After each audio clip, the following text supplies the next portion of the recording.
Buenas tardes chicos, ¿cómo están?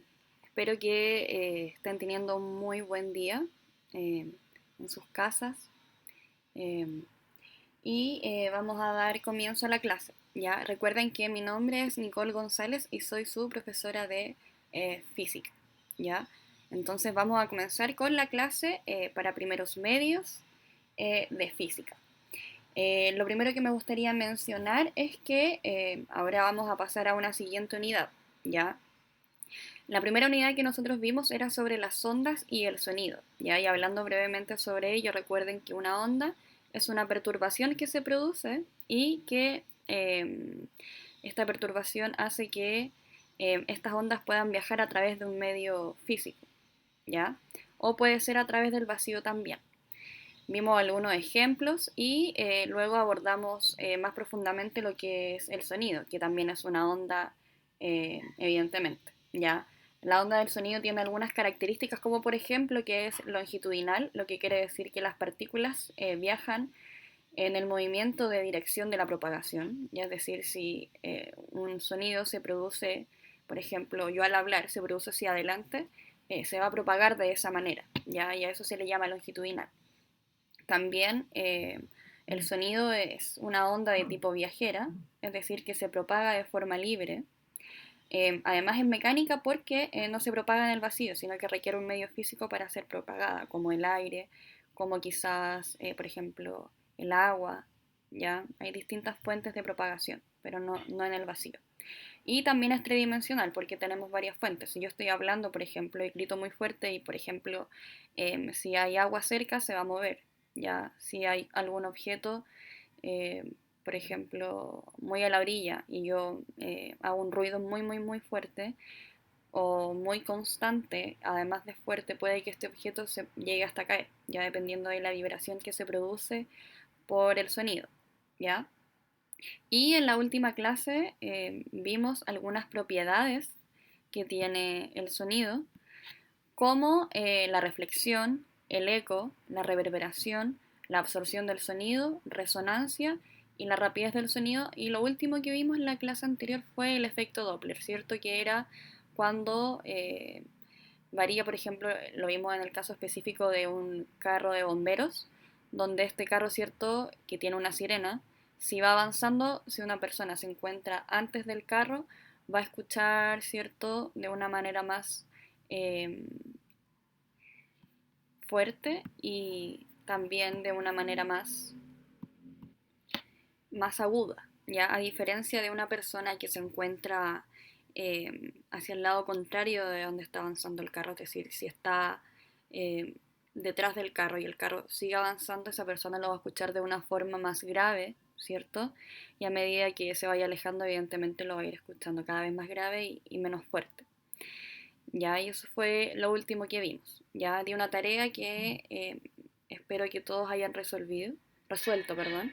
Y a partir de eso me gustaría mencionar la importancia para nosotros como profesores y para ustedes que vayan resolviendo las actividades que nosotros vamos dando. ¿Ya? Además de resolverlas, que nos hagan llegar a nuestro correo.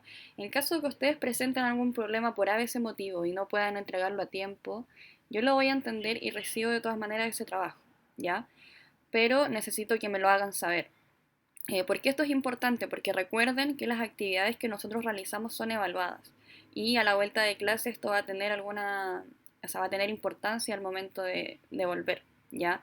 Y por ejemplo yo estoy considerando el hecho de poder evaluar la participación que ha tenido cada estudiante dentro de este formato de clases. Por lo tanto, yo estoy registrando cada estudiante que a mí me envía sus trabajos, ¿ya? Por lo tanto, de verdad, chicos, tómenle el peso. Nosotros nos estamos esforzando mucho por hacerles llegar de alguna manera estos aprendizajes que son parte de su formación como estudiantes y nosotros necesitamos que ustedes hagan todo lo que está en sus manos y como su deber como estudiantes es, cierto, entregarnos estos trabajos. Así que la invitación es que si están atrasados, si no me han enviado su trabajo, lo hagan en la brevedad posible. Y si tienen algún problema, me lo comuniquen, pero para yo saber y registrar que ustedes sí están preocupados de seguir trabajando, ¿ya? Entonces, chicos, vamos allá a dar inicio a la clase como tal. Y para esto recuerden que yo siempre pido algunos materiales que es necesario que ustedes cuenten con ellos para poder realizar la clase. ¿Ya?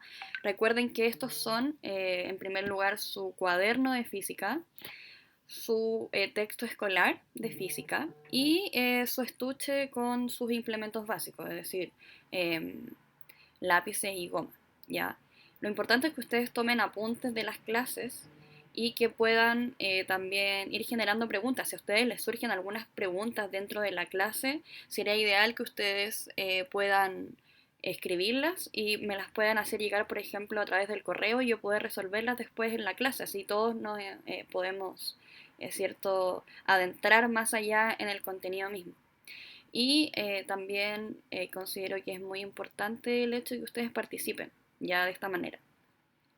Entonces, dicho esto, vamos a dar inicio a esta clase que es de la unidad 2 y esta unidad se llama eh, estructuras cósmicas, ¿ya? Entonces, esta unidad 2 es estructuras cósmicas. Si ustedes revisan el libro, van a encontrar esta unidad como unidad 4, ¿ya? Decidimos hacer este cambio y no seguir el orden del texto, pues la unidad que seguía, que era la unidad de luz y ondas, perdón, luz y óptica, es un poco difícil poder aplicarla y poder enseñarla a través de este medio y que muchos de ustedes la escuchan por la radio, ¿ya? Por lo tanto, se complejiza mucho el poder idear una estrategia donde todos podamos aprender eh, de manera, eh, de manera en que, claro, son conceptos muy, o sea, que los tienen que ver y tenemos que, ojalá, participar activamente dentro de esto. Por lo tanto, decidimos empezar con esta unidad que es de estructuras cósmicas que habla un poco del universo, que es una unidad un poco más llevadera dentro del contexto en el que nos encontramos, ¿ya? Así que dicho esto, vamos a comenzar y el objetivo de esta clase es describir y comparar diversas estructuras cósmicas, como meteoros, asteroides, cometas, satélites, planetas, estrellas, nebulosas, galaxias y cúmulo de galaxias, ¿ya? Este objetivo es el objetivo general que vamos a tratar en unas 3 clases aproximadamente, ¿ya? En la clase de hoy vamos a definir algunas cosas, no todas las que mencioné allí, pero ya vamos a ir adentrándonos en todos estos conceptos y para que nosotros podamos entender cuáles son las estructuras que componen nuestro universo, ¿ya? Entonces, dicho esto, vamos a comenzar en la página 78, ¿ya? Así que les doy un tiempito para que ustedes puedan eh, buscar la página y empecemos a trabajar.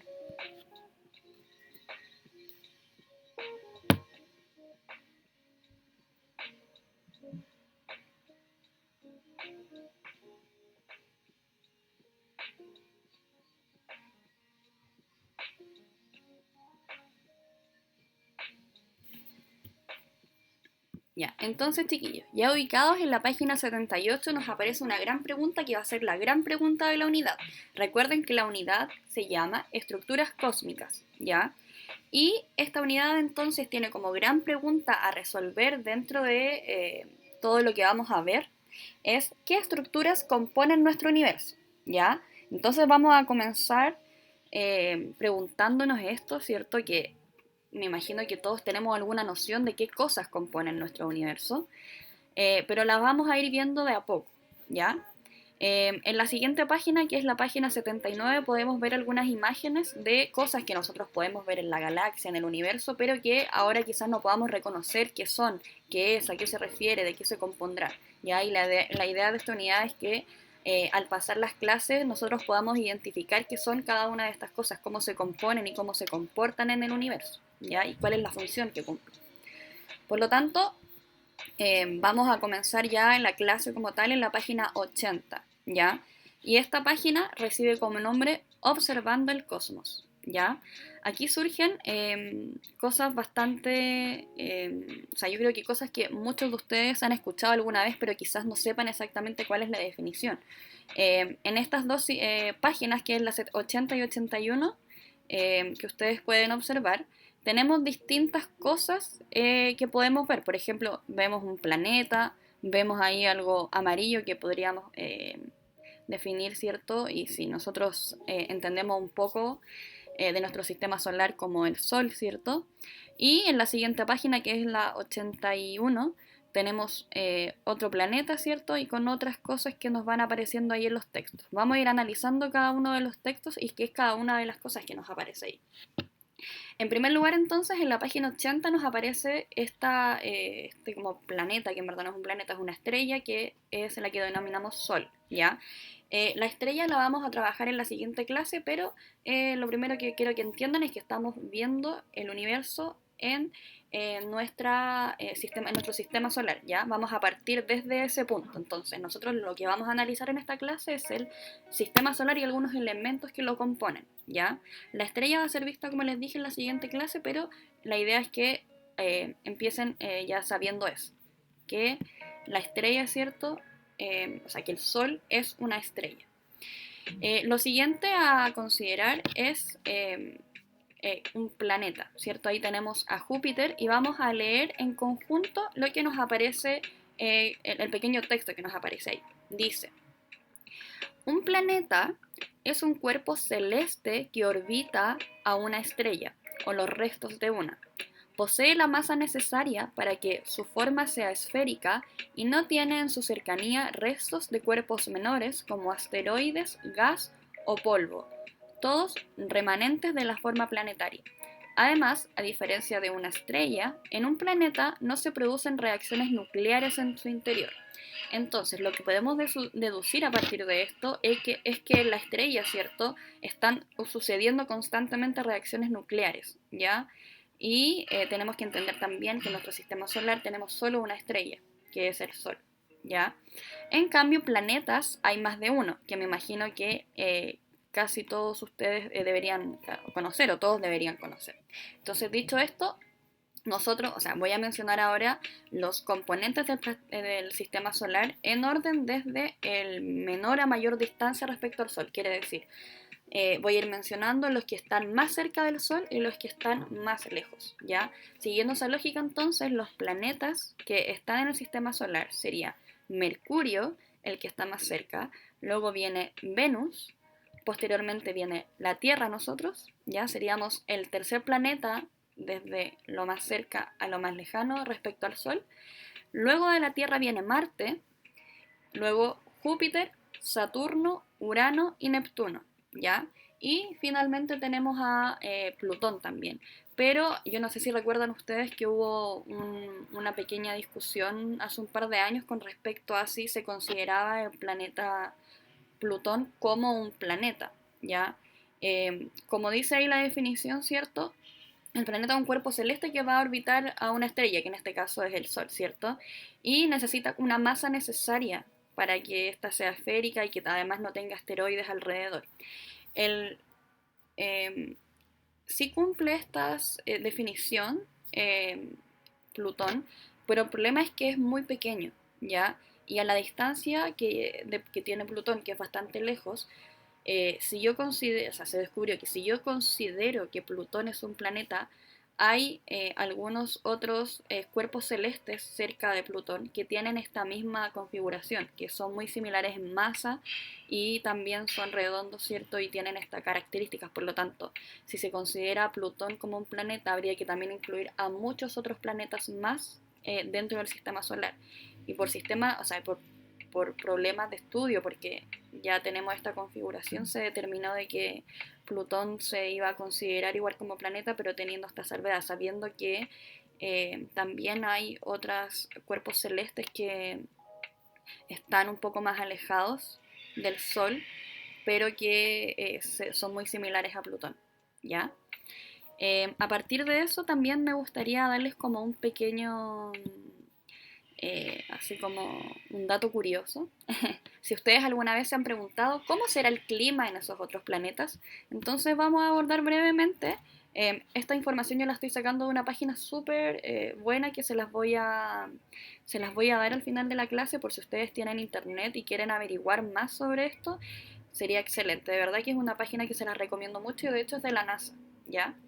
Entonces, si yo quiero saber cómo sería más o menos vivir, por ejemplo, en Mercurio, dice lo siguiente.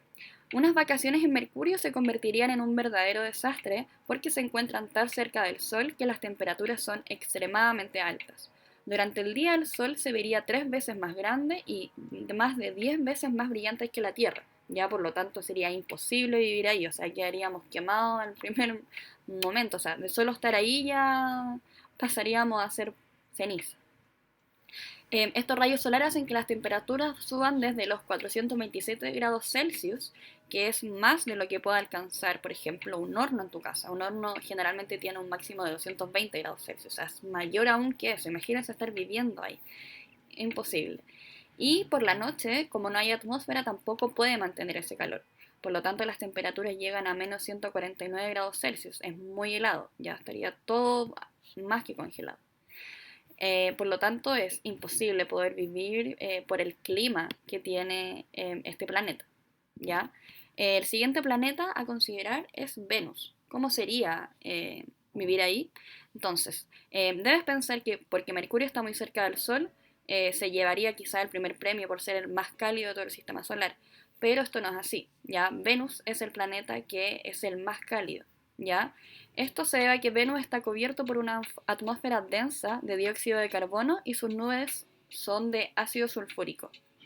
Ambos forman un efecto invernadero que lo que hace esto básicamente es atrapar el calor y calientan el planeta. Entonces, al tener esta nube de estos dos gases mencionados, que es el dióxido de carbono y el ácido sulfúrico, hace que el calor que absorbe este planeta no pueda ser, cierto, liberado. Por lo tanto, hace que se caliente aún más y puede alcanzar temperaturas de 452 grados Celsius, que es un poco más que las temperaturas en, en Mercurio. Si Venus, por ejemplo, hubiera tenido océanos, habrían desaparecido hace mucho tiempo, ¿ya? Es decir, no puede existir océano dentro de Venus. Posteriormente pasamos a Marte, que siempre se ha dicho que Marte, cierto, tiene un clima muy similar al de la Tierra. Y la información que tenemos aquí es que las temperaturas diurnas en Marte, es decir, las de día, se acercan a las temperaturas de invierno en la Tierra y pueden llegar a los 0 grados Celsius. Por lo tanto, una persona puede vivir en esos grados de temperatura. Pero el problema está en la delgada atmósfera de Marte, ya que no puede mantener el calor y por las noches las temperaturas se encuentran alrededor de los menos 200 grados Fahrenheit, que serían como menos 93 grados Celsius, lo cual es eh, bastante bajo, ¿ya? Los orbitadores y los rovers que han estado estudiando Marte han descubierto que es muy posible que en algún momento del pasado hubiera mucha agua dentro de este planeta. Pero la cantidad de agua restante, es decir, que la que hay ahora, no es suficiente para formar un ciclo de agua como el que hay en la Tierra, ¿ya? Así que si miráramos Marte sería básicamente algo muy similar a un desierto, ¿ya? Eso con respecto a Marte. Analicemos el siguiente planeta que es Júpiter, ¿ya?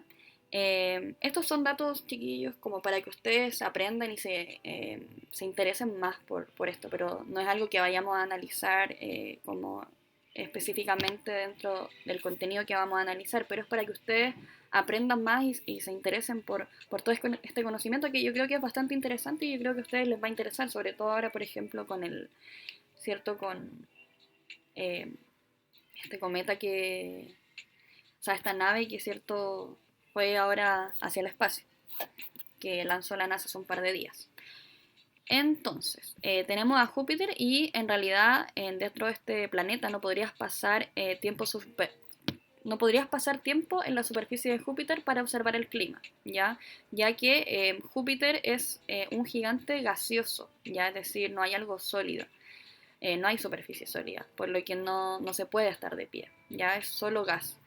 Por lo que Júpiter es un planeta muy tormentoso y famoso por su gran mancha roja. En realidad esta es una mancha eh, de una violenta tormenta que hace 300 años se lleva a cabo. Ya, si alguna vez ven esa manchita como roja, es básicamente esa tormenta. ¿Ya?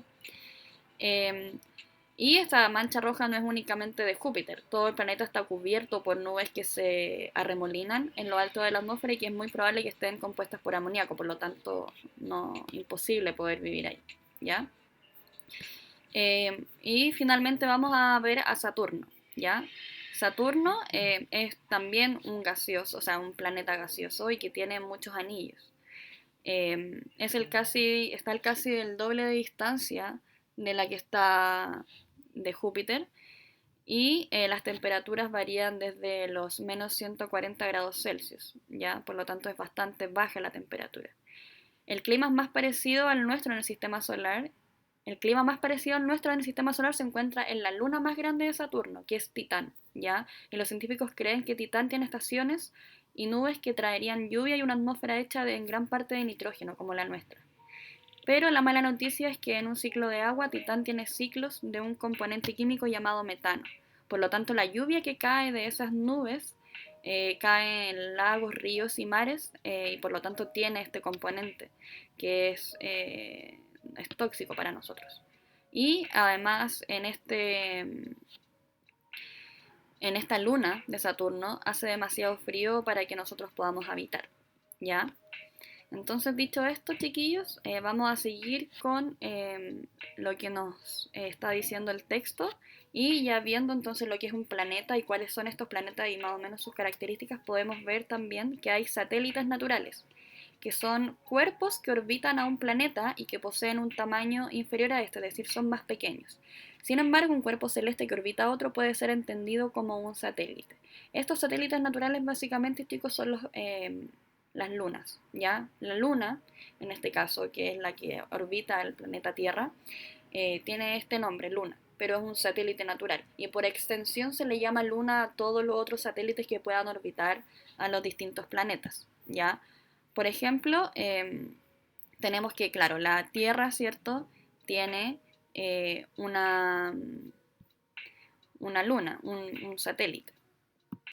Pero hay planetas como por ejemplo Marte, que tiene dos, Júpiter 79 y Saturno es la que más tiene, teniendo 82 satélites, ya es decir, 82 lunas orbitando alrededor de ese planeta, ¿ya? Y los distintos planetas también tienen sus diferentes cantidades de satélites, ¿ya? Siguiendo entonces con la siguiente página, que es la página 81, tenemos ahí la definición de asteroides. Los asteroides, chicos, son cuerpos formados por metal y roca en el sistema solar y se encuentran principalmente en el cinturón de asteroides entre Marte y Júpiter. Estos no se encuentran cerca de los planetas, ¿ya? Para que lo tengan en cuenta, no están orbitando alrededor de los planetas. Pero lo que sí puede suceder es que estos eventualmente puedan ingresar a la órbita de algún planeta, ¿ya? Eh, los asteroides entonces son el resto de la formación de nuestro sistema solar, ¿ya? Y nuestro sistema solar apareció hace 4.600 millones de años, con el derrumbe de una gran nube de gas y polvo. Y cuando esto sucedió, la mayor parte de ese material cayó al centro de la nube y formó el Sol, ¿ya? Entonces estos serían como los restos de nuestro sistema solar, ¿ya? Por lo tanto, estos restos en algunas ocasiones van a estar, ¿cierto?, en alguna parte del sistema, pero no orbitando. Pero puede que lleguen a entrar, como les dije, a una órbita y aquí hay cuatro cosas que se pueden dar, ¿ya? Un meteoroide, ¿cierto? Es una roca pequeña en el espacio de hasta 10 metros, ¿ya? Que viene de un asteroide, es decir, es un poco más pequeño, es como un pedacito que se le salió, ¿ya? Este meteoroide puede pasar a meteoro, que es la luz emitida por luz emitida por un meteoroide a medida que entra a la atmósfera. Es decir, si ese meteoroide, que es una pequeña parte del asteroide, se mete dentro de una atmósfera de un planeta, se va a emitir esta como estrella fugaz que uno puede ver, ¿ya?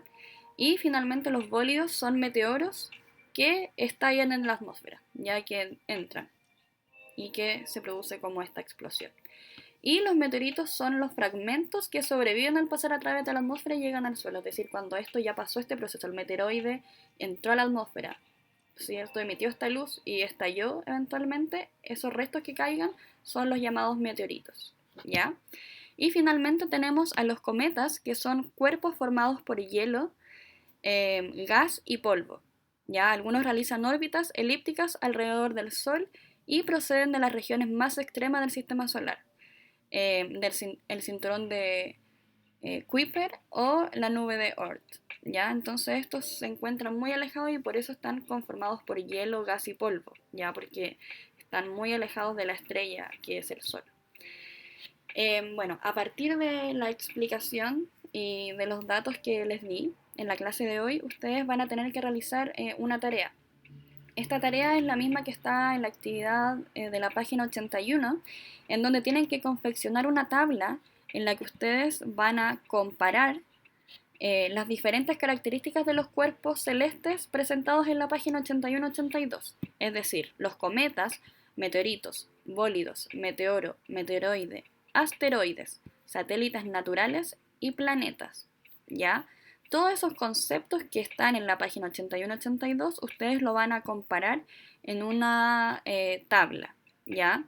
Entonces, ustedes tienen que anotar en esta tabla, o sea, considerar, perdón, a lo menos 4 características, ¿ya? Como por ejemplo, puedo considerar el tamaño, ¿ya? Y podría anotar entonces el tamaño como la característica a considerar y cómo se comporta en cada uno de estos cuerpos celestes, ¿ya? Otra cosa a considerar podría ser, por ejemplo, la forma, la posición en el espacio, la temperatura, la masa, el color, la magnitud. ¿Ya? Ustedes eligen cuáles son las características que van a confeccionar en la tabla, pero tiene que considerar a lo menos 4 características, es decir, no puede ser menos, pueden ser más, pueden ser las que ustedes quieran, pero no menos de 4, ¿ya?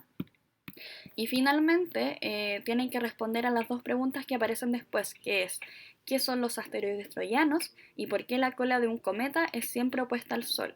¿Ya? Recuerden que esta actividad ustedes la tienen que realizar en sus cuadernos, ¿ya? Por lo tanto, en sus cuadernos tienen que escribir todo lo que ustedes vayan averiguando y lo que vayan trabajando.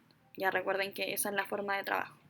Y referente a eso, recuerden que mi correo es ngonzalez, las dos con z, arroba cmsh.maristas.cl. A través de ese correo me hacen llegar todas sus sugerencias, sus trabajos, sus dudas, ¿ya? Vuelvo a repetir mi correo, ngonzalez, las dos con z, arroba cmsh.maristas.cl, ¿ya? Recuerden que también, si no alcanzaron a escuchar la clase completa, les faltó alguna clase, pueden revisarlo a través del canal de YouTube, que es Maristas CMCH, ¿ya? Vuelvo a reiterar, chiquillos, la importancia de que ustedes envíen el trabajo. Recuerden que esto va a ser evaluado y cuando volvamos a clase yo voy a considerar la participación de cada uno de ustedes dentro de todas las actividades que yo fui dando semana a semana, ¿ya? Ya me han llegado varias actividades, pero hay muchos estudiantes de los que aún ni siquiera me han dicho, profesora, he tenido algún problema. Yo puedo entender, chicos, que ustedes presenten algún problema, pero lo importante es comunicar, ¿ya? Por lo tanto, para yo estar al tanto y saberlo también. Porque para nosotros igual es importante que ustedes aprendan. Ya sabemos que estas no son las mejores instancias, pero el colegio ha hecho un esfuerzo porque todos nos mantengamos conectados y todos podamos, ¿cierto?, de alguna manera ir aprendiendo a pesar del contexto. Así que aprovechen, chicos, esta instancia que para muchos ha sido difícil, sin duda, pero tenemos herramientas para que ustedes puedan seguir educándose en sus casas. Así que eso, chiquillos, sin más que decirles, les agradezco mucho el tiempo y eso, a seguir trabajando, síganse esforzando, chiquillos, lo han hecho muy bien, estoy muy agradecida y, y eso, les mando un abrazo muy grande, chiquillos, recuerden que cualquier duda me la pueden hacer llegar a mi correo y espero que estén muy bien, que sigan estando bien y cuentan con todos nosotros para lo que ustedes necesitan, ¿ya? Así que un abrazo muy grande, chiquillos. Nos vemos la próxima semana. Hasta luego.